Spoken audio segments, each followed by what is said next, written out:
Hello guys, welcome आहे आपल्या नवीन ब्लॉगमध्ये. आता आपण आलो आहोत गुहागरला.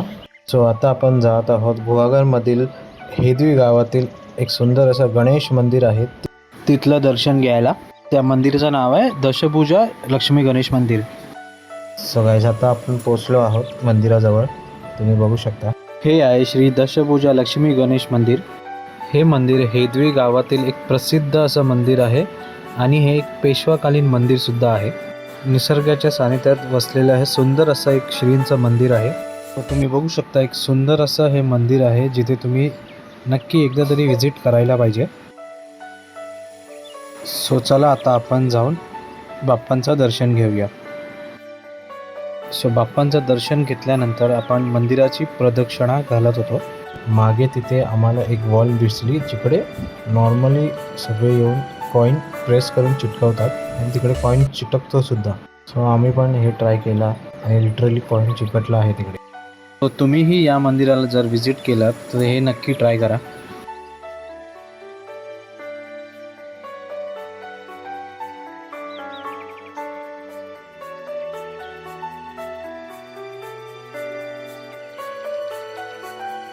मंदिरातील परिसर एकदम सुंदर आणि स्वच्छ आहे आणि परिसरातील तुम्हाला शांतता पाहून तुमचं मन एकदम प्रसन्न होईल.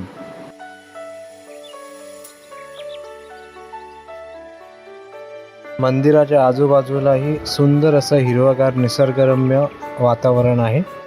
तुम्हीही गुहागरमधील हेदवी गावातील असलेला श्री दशभुजा लक्ष्मी गणेश मंदिराला नक्की भेट द्या.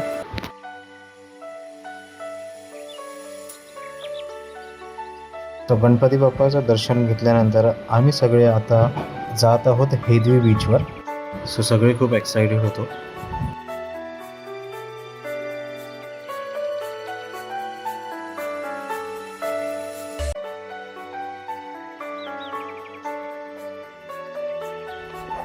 आता आपण बीचच्या दिशेने जात आहोत. तुम्ही बघू शकता, समोर असं उंच असा डोंगर आहे आणि खाली रस्त्याचं काम सुद्धा चालू आहे.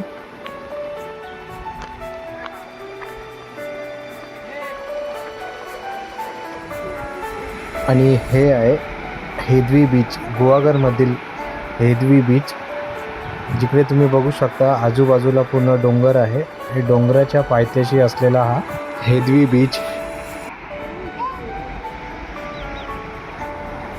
समुद्रांच्या लाटांचा आवाज ऐकून मन एकदम प्रसन्न होतं आणि समुद्रातील मोकळी हवा आणि तिकडचा नैसर्गिक व्ह्यू बघून एकदम छान वाटत होतं.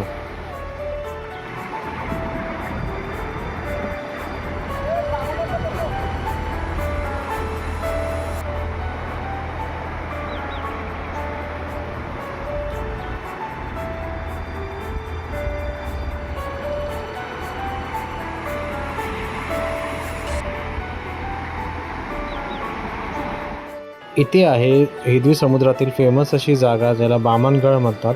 नेक्स्ट टाइम आपण तेही एक्सप्लोअर करू, कारण आता आम्हाला जायला थोडा उशीर झाला होता.